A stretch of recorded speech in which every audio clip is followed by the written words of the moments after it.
Hi, everyone. We will be talking about ethical issues and human rights. My name is Kinewe Mokotling. I am with Alta Bonnet and Anna Ranyaka. Next slide, please. So introduction, as I have said, that we'll be talking about ethical issues and human rights. So ethics and human rights are the two of the most important concepts in healthcare. Ethics being the moral principle that govern a person's behavior or the conducting of an activity.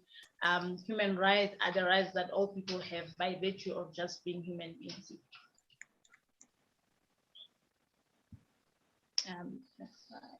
Just tell me next if you are needing to move this one. Okay, Prof, I'll do that.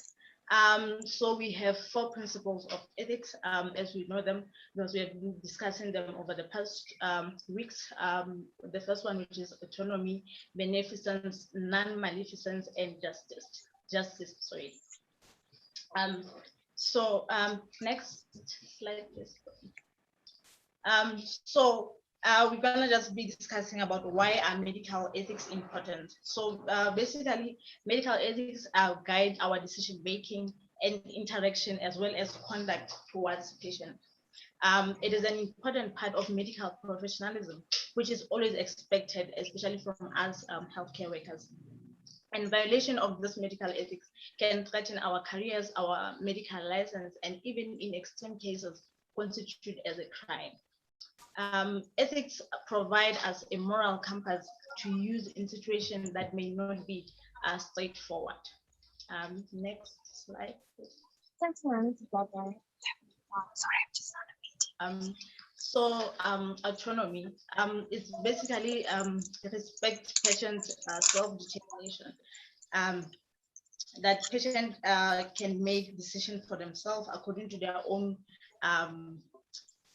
system of belief and morals. So when is it challenged, this autonomy? Incompetence, it is when a patient is legally deemed unable to make rational decisions for themselves. And an example of that, it is a patient with dementia. It is also challenged when the patient is incapable. That means the patient that is clinically determined to be unable to make a decision for themselves. And an example of that would be psychotic patients and delirium. And it is also challenged when mostly in psychiatry, when patients are a threat to themselves or even others. Next.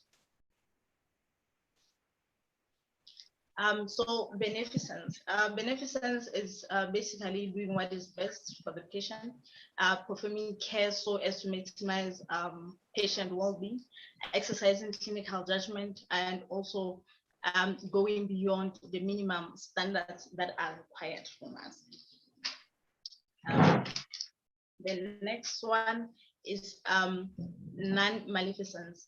So non-maleficence is basically to say that doing no harm, avoidance of putting a person at risk of avoidable harm. An example of this will be exposing a patient unnecessarily so to things like x-rays and other scans as well. So this is defined under the Hippocratic oath that we have all taken. Thank you. Next slide. So justice, which is our last one from this 4 pillars, it's just to say that it's fair and it's fair distribution and allocation of resources in a manner that is fair and just. So patients that are in a similar situation should have access to the same care. Now I'll give over to my colleague, Alta, to continue. Thank you. Okay, good afternoon. So I'll be presenting the human rights part of this. It's defined as the supreme, inherent, and inalienable rights to life, to dignity, and to self-development. It is concerned with issues in both areas of civil and political rights and economy, social and cultural rights founded on internationally accepted human rights obligations. However, for many decades, South Africa has experienced a violation of human rights, especially in the healthcare services. Therefore, the Patients' Rights Charter was established in 1996, as we have gone through with the other presentations. Next. Go to the next slide, yeah. Okay, so we have the principles, again, like we've all gone through with the previous presentations. You can see it's the 12 points that has already been discussed with previous groups. You can go to the next slide. Okay, so I got two scenarios just to see or compare, like examples as to where these two ethical issues come in contact with the human rights. So the first scenario is the Subramani versus Minister of Health case, which is an important judgment of the Constitutional Court of South Africa delivered in 1997, and the first in which the court had to adjudicate on the universal constitutional right to medical treatment as against the problem of an under-resourced health care system such as we have in South Africa. The claimant, Subramani, suffered from chronic renal failure.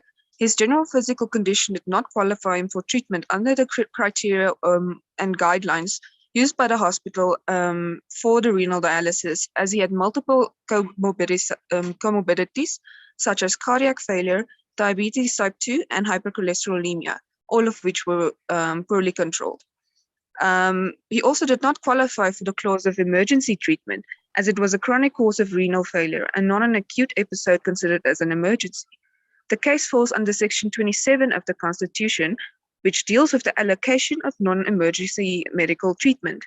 Obligations imposed on the state regarding access to healthcare are dependent upon the resources imposed on the state regarding access to healthcare. The resources available. Because of limited resources, the hospital has adopted this policy, admitting only those patients who will be cured within a short period and those with chronic renal failure who are eligible for kidney transplant. The court therefore dismissed the case. A similar case happened here at Helen Joseph, where an asylum seeker was denied dialysis on the same ground. And then we have the second example, which is the case of Jehovah's Witnesses and blood transfusions. In 2018, the life of a 5-year-old boy had been saved after his pediatrician went to court to approve a life-saving blood transfusion for him in defiance of his parents' religious beliefs. An urgent interim order that granted to allow the boy, who suffered from sickle cell anemia, to receive blood transfusion as and when necessary. The boy's count dropped to 3.4, and he was on the verge of cardiac arrest. The doctor spoke to his parents. Despite the doctor's best efforts, they still refused to consent to a blood transfusion. They, in fact, advised that even if the minor child dies, there shall be no claim against the hospital. As a physician, it is our responsibility to do what is necessary to save the life of a minor child. As in the case of a patient who is younger than 12, a parent may not refuse to consent to a blood transfusion by reason only of religious or other beliefs, unless the parent can show that there is a medically accepted alternative choice, which at that point they did not have. The court has granted an interim order to allow the boy to receive the life-saving blood before adjourning the matter. And now I will be handing over to my colleague. Good afternoon. In conclusion, we can say, even though ethics and human rights seem straightforward, it's often more complicated, especially in a country like ours where resources are low and patient load is high. However, human rights and ethics play an important role in public health programs. All decisions should be made according to ethical principles. As a healthcare workers, we should try our best to navigate these circumstances to the best of our abilities. Whenever there's no direction, when there's no clear direction from the law, then ethical principle has to be applied. Asking advices from our colleagues, preferably someone who is senior to you, could help a lot. It is also important to familiarize ourselves with with the laws as to guide us. Thank you so much. The next should be our references. I don't know, Prof, if you wanted us to continue the references. Okay, are there any questions from anybody? I think some important points that I just want to emphasize is that non-maleficence is a very important idea. It's the departure point for us as clinicians. So don't forget, do no harm is the first principle. All the others come afterwards. But they are important. So distributive justice, as I think it be shown, is part of the equation. But when it gets to the question of NHI, I think that many people will feel a little bit threatened that will our government redistribute all resources to everybody and leave those who are privileged with nothing. That isn't actually going to happen, largely because autonomy is also something, and rights are there in our constitution that enable anyone to be able to get their care. Whereas the particular example of Subramani was him getting care from the public service, not him buying service as he wants, whether he got the funds or not. That if he wanted to go and get a kidney transplant or have long-term dialysis, it's his right.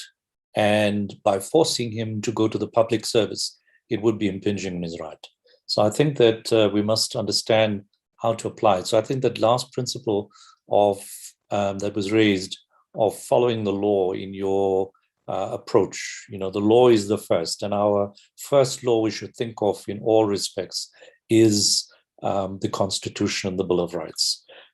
The Bill of Rights, I do want to stress, does confer the right on government for progressive realization of socioeconomic rights. So in terms of its overall planning, yes, it can actually be, contemplating and implementing the NHI to enable that, and you can't stop it. Christine, you have a point? Go ahead. Hi, Prof. I just want Yes. to find out that point that you made about the patient who could go and seek care in private if he wanted to pay for it. Does that not go against the principle of justice for everybody else who can't afford to go and get the treatments elsewhere? No. Remember that distributive justice, it's not just justice, I think this term is distributive justice, is actually about government's ability to manage. So for example, if a person today doesn't get care in the public service, he's entitled by law in our country to will get the service that he wants. Now, when in the NHI, that is going to be the constitutional test for the government to say you will not have a private sector that can provide you care. And that's, I think, one of the fears people have, that they will close down the private sector for those things covered by the NHI. It's very unlikely to be able to do that unless it can show in court, which is really unlikely, that it is able to provide the equivalent of private care. And I'm a person who has the wherewithal could say, I'm entitled to it. That's my right. You can't stop me from getting it. The question you're raising about justice is actually justice in our society. And that is, that's the task of government. So yes, government needs to then look at policies that achieve that justice. And it cannot, because the Constitution tries to balance that it is only through taxation or other ways and building up a system that it has to achieve that justice. So within that parameter, distributive justice applies, but it can at no point stop a person from going and using it. So it's, I hope that answers the question, because it's two slightly different issues. Societal justice is different to distributive justice within a system of sorts. So government public service. And when you are there, you are faced with that problem, ethical problem, and where you are dealing with scarce resources. Now you're talking about even in the country, Potentially, government can implement policies, but it's got to show that it is acting to improve justice. But many a times the tools that the government uses fails the test of doing that just in a just way. So, for example, let's take land redistribution as an example. They're fiddling with the Constitution to allow land to be what is the word now? To be redistributed, purchased, and basically taken away without compensation. The truth is that change might be challenged by others who say that no, that you have the tools to be able to do that, and you just haven't done it properly. So in a sense, there's this question of, is it just to now go about something, putting it into law and doing something with the public service when it has the capacity but is not doing it? Of course, the government, the law, the courts who will deal with you as the individual has to use the law. So if the law goes into place, for example, by a majority of parliamentarians, and that law is in place, you've got to show that problem, that law is unjust. And then you'll be tested in court, and you have to show evidence for it. So I think that's always governments, that's always be on the back. So our Constitution and Bill of Rights is a very useful document for us to protect rights, not only for autonomy and rights for you as the individual, but also for our society to progress towards being more just. But it's always a debate, much like you raised, Christine. Christine, are you feeling clear about it, or are you more confused? No, it's a bit clearer. Thank you. I hope so. I think justice is always a very difficult challenge to deal with. Any other questions? All right, let me just get a bit of feedback. How would you rate this presentation? I think we need some feedback from you guys about whether you all are happy with the presentations or not. Please just give them a rating so that you can feedback. Give them a sense of what they've done, whether it's a good enough piece of work or not. There's also another presentation that's from the last block that's taped and available at the website. So it'll be all in the same location. And you can have a look at it. So I'll stop there. Seems like most people have done it. On the whole, thank you. Very good. To good. Thank you very much. We'll stop there. Let me share the results and we'll end it at this point. Good. Thanks very much.